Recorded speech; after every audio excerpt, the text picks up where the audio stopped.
Welcome to Beyond the Pod, presented by Sodastick.com. Brunette, he moves, Brunette back in, he scores! Minnesota has upset the Colorado Avalanche! Andrew Brunette, the game-winning goal! Here are your hosts, the second greatest scorer in Gopher hockey history, Pat Micheletti, and the second greatest hockey analyst on this podcast, Brandon Mileski. Hey, welcome to another episode of Beyond the Pod, as always brought to you by Sodastick.com. I'm Brandon Mileski, Pat Micheletti with me as always. Hi, Patrick. Hello, Brandon. Good to see you.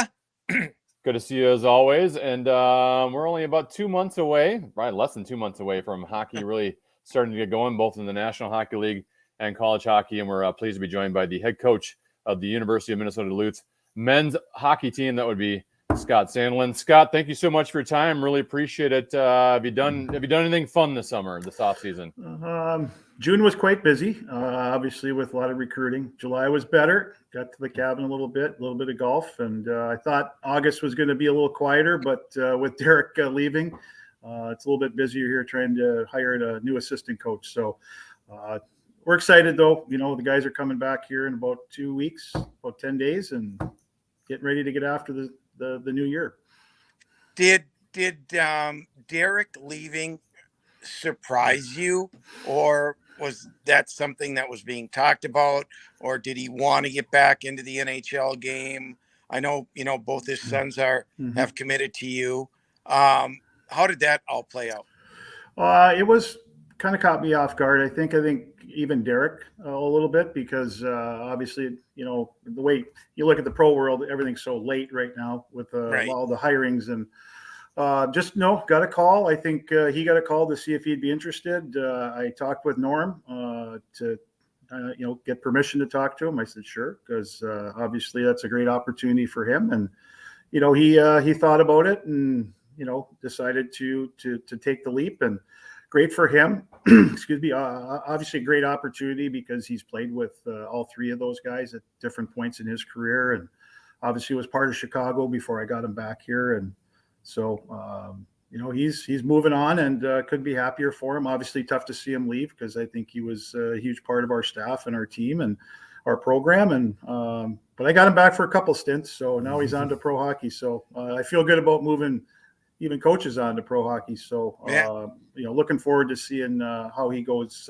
his career there with Chicago. I was just going to say, on one hand, I'm sure it's challenging for you to have to come up, to go through new coaches. But on the other hand, it's got to be flattering as well, right? I mean, Brett Larson, longtime assistant, he's the head coach at St. Cloud. Derek's moving on. It's kind of like the Belichick tree in New England. He keeps losing all his assistants, and they get jobs elsewhere. But on one hand, it's challenging, but it's also got to be flattering for you. You got a successful program when your assistant coaches are being desired elsewhere. Well, I think you guys know we as head coaches, we're only as good as the people around us, right? And I've been very fortunate over my coaching career to be around a lot of really, really good coaches, assistant coaches. Steve Rollicks at Ohio State was with me for 10 years. Obviously, Lars. Getting him back too for two different stints, and him obviously being successful where he's at right now. But it's equally as gratifying to see those guys move on. And you want guys on your staff that want that, right? You want guys that are looking to learn and hopefully move on to different coaching opportunities. And those guys certainly did an unbelievable job for me. And, like I said, as hard as it is to see them leave, you're excited for them to have those opportunities, and they're going to be successful because they're great people, number one, and certainly they're great coaches. Now, I mean, this kind of happened late. And, is it hard? I mean, the pool of coaches might be a little small. I mean, how that's got to be a little bit tough. It's different. Usually you're going through this at the end of a year, right. Obviously, but there's certainly people that have reached out and again, you always have people in mind, but doesn't necessarily mean it's going to work out. And, obviously talking with Adam Kraus, my other assistant coach, who's going to soon be an associate head coach, it's important that we, kind of find the right fit for both of us in our program. And I think that's something that we're going through the process right now, and hopefully we'll have somebody in place here soon. And just want to make sure it's the right fit for both of us, and somebody that can bring some different things that we're looking for as a staff that can, kind of enhance our program. I want to talk about your team, but there's one guy I got to bring up to you who made a splash at the draft, who's playing on the World Junior team now, who's coming in. I love the kid. I think he's a great player, obviously, or else he wouldn't be there. But he's got a little different style to him, Dominic James. How do you, he said on national television, I'm the best looking guy at the draft. He had the suit on and all of that. And first, have you ever had a player like that under you? And B, how do you handle a kid who's got that much belief in himself? And I don't want to call it cockiness, but maybe Pat, he played with you. He played with you back in the day. He has experience with that kind of player. Yeah, that's true. That's a good point. Well, but that's also what made you good, Pat. You had that swagger, right? But tell us about this kid. And he just seems like a great kid. He is. He comes from a really blue collar family. Obviously he's a goal scorer. I think you need one. We need one. So in that respect, we haven't had one of those guys that kind of comes in with those credentials, for a while. And you know what? It's what kids are now, Pat. What? I think that's something. When you first saw it, I'm probably going, he might not ever wear that white suit when he's going to Duluth, but I liked it. I liked it. I liked that confidence, and again, as long I know one thing, he's a really good person. He's a good teammate, and he works hard. And I think if he comes in here and continues to do those things, he's going to be successful. And obviously, we've got a group of guys that it was a topic for sure with some of the players, but I liked it. And again, we're excited to have him part of the program, and hopefully he can continue to do what he's been doing as far as offensively and scoring goals. And obviously it's going to be a learning curve like it is for all those guys, but sure. He's going to fit in and give us something hopefully that we need desperately, and that's some guys that could put the puck in the net. Hey, one other, Brandon, I want to get to one other player. I know you do too. Really an inspiration. Who knows where he will end up with his hockey career, and how quickly he comes back. I know he played a few games last year. Will Francis ringing the bell this summer, beating cancer. What was that like for your team, for you, for him, watching him go through that process? It was awesome. And, I think I thought it was really, really neat what Dallas Eakins did with him at their development camp, and, and kind of giving him the kudos that he deserves for going through this. We were excited, knowing that he was going to be done with all the treatments this summer and kind of have probably a more normal summer than he's had. But, last year he was a battler. He was going through that, and there were some tough weeks, but I think towards the end, he started to kind of figure out, what he needed to do. And we're excited. We brought him here and recruited him for a reason. And, right. He brings some things that we didn't have, again, a lot of last year. Big kid, size, got edge. He's got, a really heavy shot, and, kind of like a Nicky Wolf type guy that hopefully can bring a little bit of that physical presence. But, I just think for him, it's just such a relief. He's such a tremendous kid. And so we're looking forward to giving him that opportunity this year to get in our lineup and play more. And like, Pat, like the big guys sometimes take a little longer to get going, the motor versus the smaller guys. And he's going to get that opportunity this year. And we're hoping he can fit in and bring us some things that, like I said, we were maybe missing last year. I have to imagine, Scott, from a coaching standpoint and a culture standpoint, that it's great to have a kid like that in your locker room, right? Like when others are complaining or they're trying to, not handling adversity, be like, well, look at this kid, what he's had to go through the last 2.5 years. It's pretty easy to point a kid out like that to the rest of the team. Yeah, and you got to remember Zach Stejskal went through Right. testicular cancer and kind of went through a similar thing. Obviously, got done with his stuff earlier and got in games at the end, second half of the year. So, it was a kind of a unique year that way. But the guys, really, really rallied around those guys. I think when you see that, Brandon, again, it does make your day probably a little bit easier, right? And to know what those guys have been going through and to see them battle it and work and get through that. And, I think all of our guys were excited. The tough thing with Zach was we still were kind of in that COVID thing, and we tried to go over there as a team when he was doing his opportunity to ring the bell, but we had to do just a team thing from the locker room that we sent to him. And that was too bad, but he really appreciated that. And it's the same thing with Will, those guys, what they've gone through, and they've persevered, and we're just excited to see them kind of back to normal and able to do what we think they can do, both of them, in the game.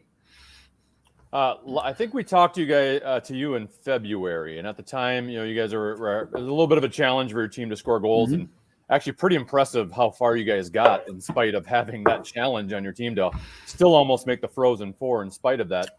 2.6 goals per game last year. How does this team score more this year? Where do you think that's going to come from?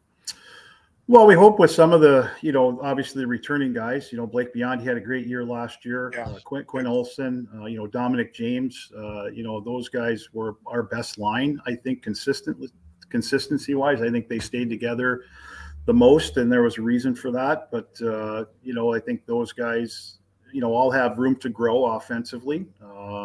Certainly with a few of the freshmen, Isaac Howard, who we talked about, Benny Steves had a great year. He scored over 40 goals in the USHL. There's a couple more guys right there that we hope can inject some offense into our lineup. And, again, I'd like to see a little bit more from the back end. I think that's huge now that you can get more contributions from defensemen. And I'm not talking that we have Scott Prunovich in our lineup, but guys can contribute. And when we were successful, we've had guys scoring goals from the back end. Nick Wolf had 7 goals. He never played on the power play. So if you can get those contributions a little bit from back there, and we can get some of the the new guys and our returning guys to have good years, I think we can score enough. And that's what we're looking for. So time will tell. I'm excited about the year. It's a good change. A lot of new faces. It's kind of a good time to turn it over. And our older guys that have been here for 2 or 3 years are excited about, kind of taking that torch and leading themselves. So we'll see. But we're excited about the year. Well, you and I talked about, I had asked you, I should say, about Wyatt Kaiser. And he's with the junior team now, playing this summer in that tournament. But you told me, the kid can really, really defend. One of the best defenders around. Great skater, really, really good player. And I think I asked you, it seems like he has that ability to improve his offensive game. Is there another step for him improving offensively? Yeah, for sure, Pat. I think again, he in my opinion, he's an elite defender, right? He closes down on plays and can start transition. And I think we've put him in since day one. We put him in a spot on the top of the power play, succeeding Scott Prunovich, which is very difficult. And I think and nothing against Wyatt. It's just you put a guy there, and as our media guy, well, he's the next Scott Prunovich. I'm like, no, he's not. He's different. Everybody's different. Right. And I think what Wyatt learned last year too, I think he worked hard on some things, especially shooting the puck over the summer last year. So again, being a contributor, sifting pucks through, getting pucks through, on the power play, seeing the ice, maybe a little bit better up there. But again, I do think he's got more offense. I don't necessarily think he's going to be and wants to be a high-end offensive guy. I think he's got a niche to his game, and I think he's got to be really focused on just getting better at that and adding little by little, because I don't think Chicago's looking at him to come in there at some point and be and lead their team in offense, right? But I do think he could be a moderately good offensive player, and it's different here in college than it is there, right? So hopefully he can gain some more of that confidence with that part of it. But I don't want it to take away from the other parts of his game, which is the defending, the transition, moving pucks. Sometimes you can try and do too much, and you end up doing less. So I think last year was a really good year for him. Even though it was kind of broken up, he had some surgery before the year, then there was the COVID, then the World Junior stuff. Then he got hurt, in the second half against Denver. So there was kind of some breaks in there, and he really never had a complete year. So, again, we're looking forward to having him healthy and in our lineup every night and being a major, major contributor, because he's going to play a ton of minutes like he's done since day one. So, he's in that 20 to 25 minutes a night game. So he plays in every situation, and it'll be nice this year too, adding Derek Dashke, another older player that's played a lot of games and can also contribute. But no, I think Wyatt's on the right path. He's gotten stronger, and he's looking to have a big year. Hey Scott, how tough is the jump to college hockey? And I guess I'm asking because you're in August. When you're looking at your incoming players and you're trying to project, how many goals they could score or where in the lineup they fit in, how do you project that? Is it just kind of an unknown, and you just adjust as it goes along? Well, I think when you recruit players, I think in your head you know where you want them to be, right? And that doesn't always materialize right away. And I think sometimes you can do harm by putting guys in positions that may be a little too soon. So I do think some of that has to be a little trial and error, but I do think you want to put players in the best possible positions to be successful right away, so they don't go through a lot of those ups and downs. It's a hard enough game. Our league, as you guys know, it's in college hockey in general, it's tough. You got a mixture of different team styles. A lot of these guys, like for example, Isaac, they've played against college teams. The development program plays against us, so they have a better idea. But it's still a big jump. Obviously, it's a major jump coming from high school. 2 years ago when we brought Kaiser and Biondi in, it's a big jump. And but we did that because we wanted them to be around some of our older guys, know that we're going to get them in the lineup and learn. And I think that showed last year with Blake's year. He learned the first year, had a good year. Wyatt had a great year, was just interrupted by a few different couple injuries and things like that. But you kind of have a plan, Brandon. I think, just don't want to put them in, too many spots where they lose confidence right away. But they have to come in with the right attitude as well, right? I think, they're all used to playing certain roles on teams. And, now you come to any college program and most teams have really good depth. So it's kind of getting them to understand their value and how important they are to the team, and just, that you're going to make mistakes and you just grow through that. And that's, where we've seen the best growth in our players too, is letting them play a little bit and just kind of moving them around to see where they might fit the best. And might be a first half in one spot, second half, it might be, moving up our lineup, or hopefully up, not down, but, we just try and create as much depth and get them with the right players to have success. That's got to be kind of hard. When you're recruiting a guy, that player played major role on his team. He had to have. And then when he comes to your program, and like you said, you already, you've got guys in those spots, they're older.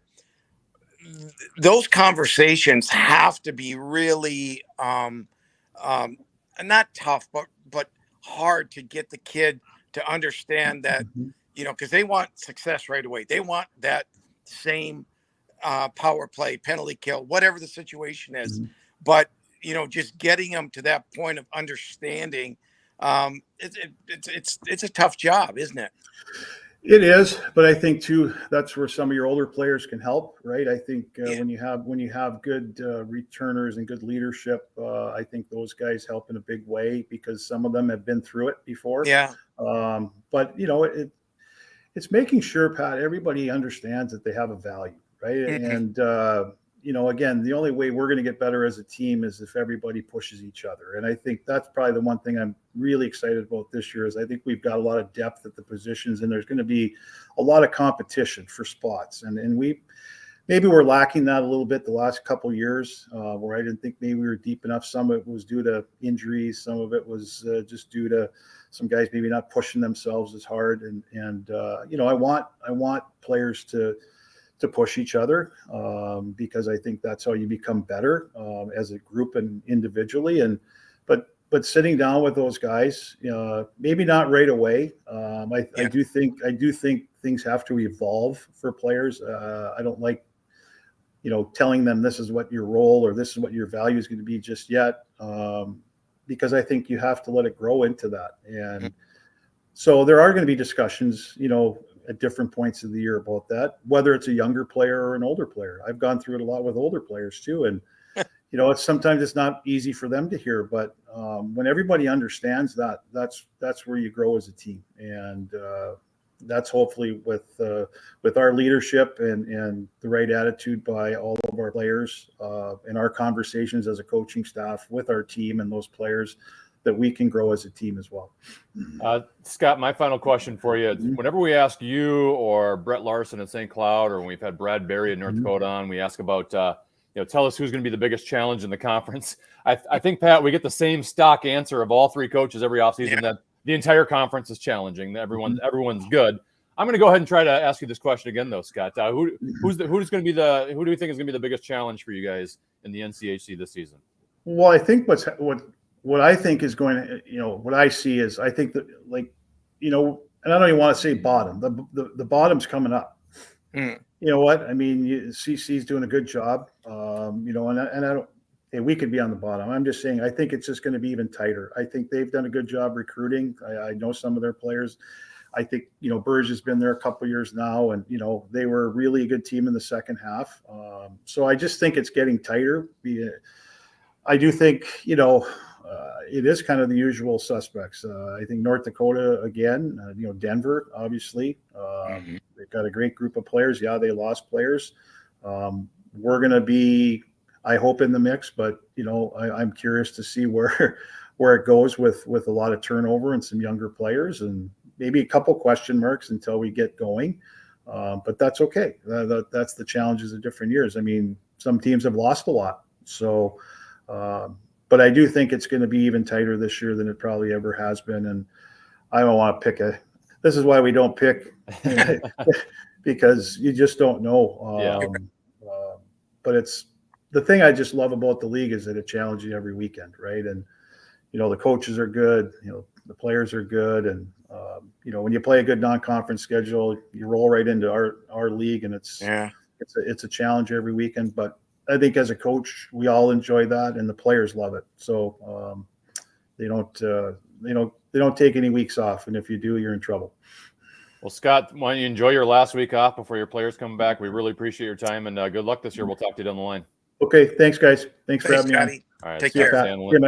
Scott Sandelin, head coach at Minnesota Duluth. Before we get back to Pat Micheletti, I want to talk to you about Sodastick.com. Go to Sodastick.com to get your original Minnesota sports-inspired goods. If you haven't seen this stuff yet, you got to check it out. I've got two of my favorite designs. I'm wearing one of them right now. That's the Beauty League hat. It's a sweet hat.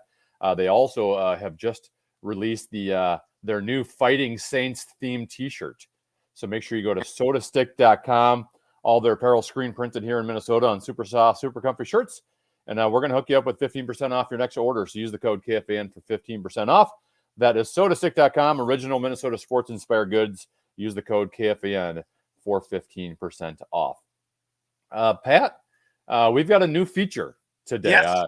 I figured we're about 2 months until the NHL regular season begins. So I thought maybe like every week we'll do a new feature called Vision for the Division. Well, we look at one team from the Central Division in the National Hockey League, and just who they've lost, who they've gained, what's their direction of their squad. And today we are going to begin with the Winnipeg Jets. And Pat, when I first came up with the idea, I kind of want to talk, like I said, about who did they sign in free agency, who did they acquire via trade, who did they lose. there's not a lot of changes to talk about with the Winnipeg Jets, other than their head coach Rick Bowness. But other than that, they weren't very active in free agency. No, I thought they'd make a few more moves. Listen, if you look at their lineup, it's a pretty solid lineup. I wouldn't say great, but I would say, you know what, pretty darn good. Now, the problem that I see with the Winnipeg Jets, and there's been a lot of talk over the summer. They changed their coach. Well, this is really their third coach because one quit, and they Maurice, yeah. Yep, Maurice, and then Lowry came in and did a fine job. But then, like you said, they hire Rick Bowness from Dallas, which Rick Bowness played there in the WHA and in the NHL for the Jets. So it's kind of a homecoming for him. And I think they brought him in, Brandon, for this reason. There was a lot of talk over the summer and even before that about Pierre-Luc Dubois. And they have to sign him or else he's a free agent next summer. And he made it clear he wants out. And he's their number one center. He signed a 1-year deal with them. And, I don't know where that's going to lead.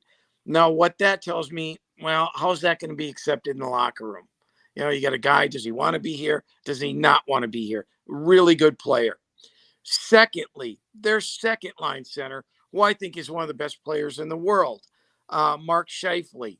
A lot of discontent after the season. Now, that could have been because, they didn't finish well and just didn't have the season that they thought that they were going to have. And there were indications that he wanted out.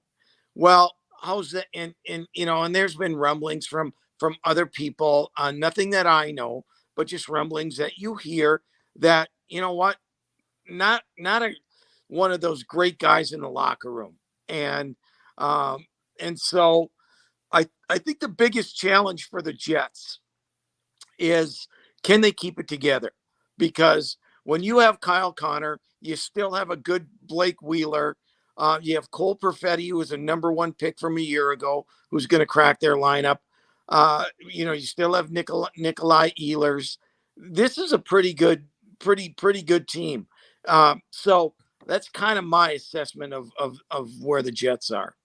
Yeah, so the Jets took 6th in the Central last year with 89 points. Pretty mediocre in a lot of categories, Pat. They were 16th in goals for, 13th in goals against, 17th on the power play. Their penalty kill, much like the Minnesota Wild, let them down big time last year. They were 30th in the league in PK. And, if you just kind of look at their roster and the salaries, Pat, I'm trying to figure out how this team is going to improve from where they were. Because like I said, they brought basically the same team back, other than, Paul Stastny technically is still a free agent and hasn't signed anywhere. But they didn't really make any upgrades. They really can't make any upgrades. I know they have a little bit of salary cap space, but if you look at all their big money players, they're all under contract for 2 years minimum. So you don't have any money coming off the books other than maybe Pierre-Luc Dubois, who's technically a restricted free agent next year. Yeah. So in terms of like freeing up cap space and upgrading from this roster, I'm with you that, they have some good forwards. You mentioned Scheifele and Wheeler. I've always been a big Nikolai Ehlers fan. Yep. Kyle Connor's a good young player. But the blue line, I don't know how you're going to improve there. Yep. And obviously, losing Trouba to New York, and I'm forgetting the big, tall defenseman's name that they had. No, the one that went on to Vancouver. Oh, Myers. Yes. So it's like they had a really good team like 3-4 years ago, and then they lost kind of like 3 key players from that roster, including the one that went to Columbus. And they've just never really been able to recover from losing that good core they have. And to your point, really, they're going to be kind of like the Wild here, where they need contributions from young players. You mentioned Cole Perfetti. He was drafted the pick right after Marco Rossi 2 years ago. He was drafted at number 10. The other kid is their second best prospect in their system right now is Chaz Lucius, who has kind of been hurt the last couple of years and Didn't see a whole lot of them with the Gophers, but they're going to need contributions from young guys like those two, specifically Perfetti. Yeah, I agree 100%. And ultimately, with their core group of forwards, all right, and I'm talking, the guys I mentioned, Connor, Dubois, Scheifele, Wheeler, Ehlers, those guys are going to have better years than they had a year ago. Their goaltending, Hellebuck, he can be brilliant and he can be, very mediocre. Yeah. And so if they're going to make the playoffs, obviously, and it's the same thing with the Wild, if you don't get the goaltending, you're going to be in trouble. I mean, you're going to be in trouble. But I like what they have up front. It's just guys have to have better years, and they have the ability to because they've done it before. And so you're right. When you're talking other contributions, they're going to need it. Their D is going to need to be better. Neil Pionk, who I think who they got in the Rangers in the Trouba deal a couple of years ago, he needs to take another step up. Really good player. Nate Schmidt's going to be 31 years old. He's got to have a good year for him. So, they're one of those teams where you got to keep an eye on them. Yep. Because they have enough, but they're going to have to, I don't want to say overachieve, but get back to where they were a couple of years ago if they're going to make the playoffs. Yeah, you mentioned Connor Hellebuck, and obviously he's a huge key to them having success. Yeah. His numbers were down last year. He's typically a goalie that's been in the 2.5, 2.6 goals against range. Last year, he was almost at 2.97. His save percentage, he's always been a 920-ish guy, down to 910. Not awful numbers, but I guess as someone who doesn't watch Winnipeg Jets every single night, and by the way, when I saw the Jets, they played pretty darn well against the Wild. The couple of games we saw, they handled the Wild pretty well. It's going to come down to goaltending, but I also think the goaltending is a product of their blue line as well. Yeah, I agree, and something that I want to get into in later shows, and I'll bring it up briefly now, is that when you look at a team like Winnipeg and you look at a team like Minnesota, and for that matter, any team in the league, the season is an 82 game grind, and in that you need your secondary players, of course, but if you're going to make the playoffs, your best players, your core players, your power play guys, your penalty kill guys, and your goaltender have to perform every night. Because if those guys don't, because they're getting the most minutes and they're not performing, you're just you're going to fall short. Pat, that was our first installment of Vision for the Division. We'll have a new central foe next week to talk about. Okay, and are we going to say playoffs or no playoffs or not? For each sure. Team? You already want to start making those predictions? Why not? Why not? Go ahead. August, and we can be crazy now. I say the Winnipeg Jets make the playoffs. I think last year I had them taking like third in the division, and that prediction failed. So, okay. When you look at the rest of the division, they're not going to finish lower than Arizona and Chicago. No. So they should be top six. And last year they were kind of in that bubble area where you're behind the 8 seed for most of the year by a couple points, and I could see them fighting for a wild card spot. Yeah, sneaking in. I'll call it sneaking in. All right, a couple more topics before we go. We were off. I was on a golf trip last week, so I don't think I've talked to you since Kirill Kaprizov returned back to the United States of America. I don't know if we're in the clear long term with this, Pat, but definitely good to have him back here in the States and knowing he'll be in a Wild uniform this year. Yeah, and I think both you and I didn't even want to comment on whether we thought he was going to get back or not because such a crazy situation. But yes, it's great to have him back, and it's tough. It's a tough deal. His family's there, and hopefully he's in the right frame of mind being back, and I expect great things from him again. So I'm glad he's back. How about Mel Pearson out at Michigan? Doesn't seem like the culture was very good there. And for a team that's been very darn good the last couple of seasons and has been going in the right direction in terms of on ice production. Mhm. Kind of a huge story there in Michigan. Boy, it certainly reminds us, Brandon, that we don't know what's going on behind the scenes, and nobody does. Nobody does. I will tell you this. I've known Mel for the last 20, 25 years being in this business, dealt with him a lot. He's been nothing but wonderful to me as a broadcaster when I've had to talk to him. And so you hear rumblings and all of this stuff, but you really don't know. It's really unfortunate. It's unfortunate for the game, especially a game that we're trying to grow and make really good. And it's just it was a tough situation, and they're giving a kid a chance to be the interim coach for a year. I guess he's a pretty solid coach. So we move on from there, but again, very unfortunate. All right, Pat, as always, we finish every episode of Beyond the Pod with stick taps. What do you got today? It's a really tough one for me, Brandon. And, and that's why I brought up Will Francis earlier. This stick tap is to my brother, Don, former Gopher, 70 captain of the team. In 1979, they won the national championship, 36 goals, 36 assists, protected all of his teammates, all the guys that were on the 1980 gold medal winning U.S. Olympic team. Well, we got some bad news the other day. He was diagnosed with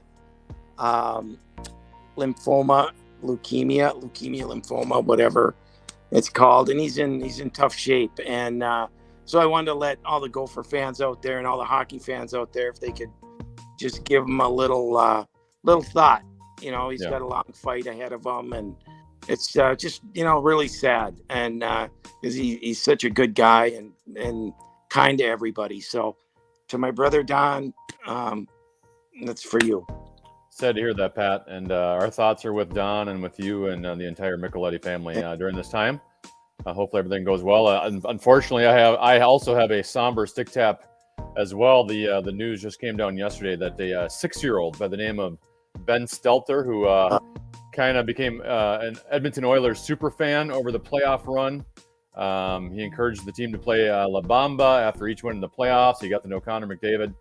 He died at the age of 6 yesterday due to brain cancer. So as someone with kids around that age, I cannot imagine the pain that Ben's family and his parents are going through as we speak. So one positive note to leave us out, though, on Brock Faber, Minnesota Gopher, now a Minnesota Wild prospect. He was named the captain of the United States World Junior team. So congratulations to Brock, who played in the Olympics first and now is playing in a World Juniors championship. Unbelievable. Yep. Great kid. Good for him. He deserves it. Yes. All right, Pat, that is it for Beyond the Pod. We'll talk to you next week. And hopefully everything goes well with your family moving forward here. Thank you. Appreciate that. Have a great week. Yep. He's Pat Micheletti. I'm Brandon Mileski. This has been another episode of Beyond the Pod, as always, brought to you by Sodastick.com. We'll talk to you next week. Bye.